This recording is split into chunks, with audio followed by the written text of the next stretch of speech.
ஒரு சிறிய கிராமத்தில் அருண் என்ற ஒரு இளைஞன் இருந்தான். அவன் வீட்டில் பொருளாதார நிலை மிகவும் சாதாரணம். அவன் அப்பா ஒரு கூலி வேலைக்காரர். அம்மா வீட்டுப் பணியில் இருந்தார். ஆனால் அருணுக்கு ஒரு பெரிய கனவு இருந்தது.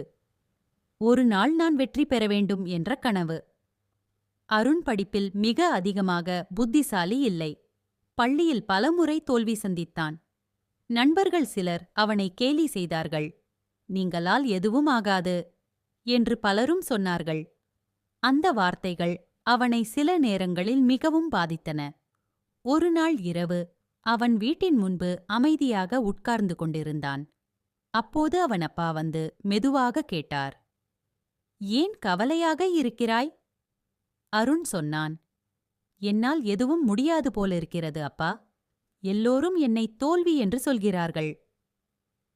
அப்பா சிரித்து ஒரு வார்த்தை சொன்னார், "மகனே, தோல்வி வந்ததாலே மனிதன் முடிவாகிவிட மாட்டான்.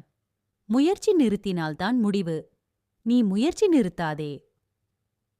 அந்த ஒரு வாக்கியம் அருணின் மனதில் பெரிய மாற்றத்தை ஏற்படுத்தியது. அடுத்த நாள் முதல் அவன் தினமும் அதிக நேரம் படிக்க ஆரம்பித்தான். காலையில் சீக்கிரம் எழுந்து படித்தான். புரியாத பாடங்களை மீண்டும் மீண்டும் பயிற்சி செய்தான். முதலில் மாற்றம் எதுவும் தெரியவில்லை. ஆனால் சில மாதங்கள் கழித்து அவன் மதிப்பெண்கள் மெதுவாக உயர ஆரம்பித்தது. அவனை கேலி செய்த நண்பர்களே இப்போது அவனை பார்த்து ஆச்சரியப்பட்டார்கள். ஆண்டுகள் கடந்தன. தொடர்ந்து முயற்சி செய்த அருண் ஒரு நல்ல வேலை பெற்றான். தனது குடும்பத்தை நல்ல நிலையில் கொண்டு வந்தான்.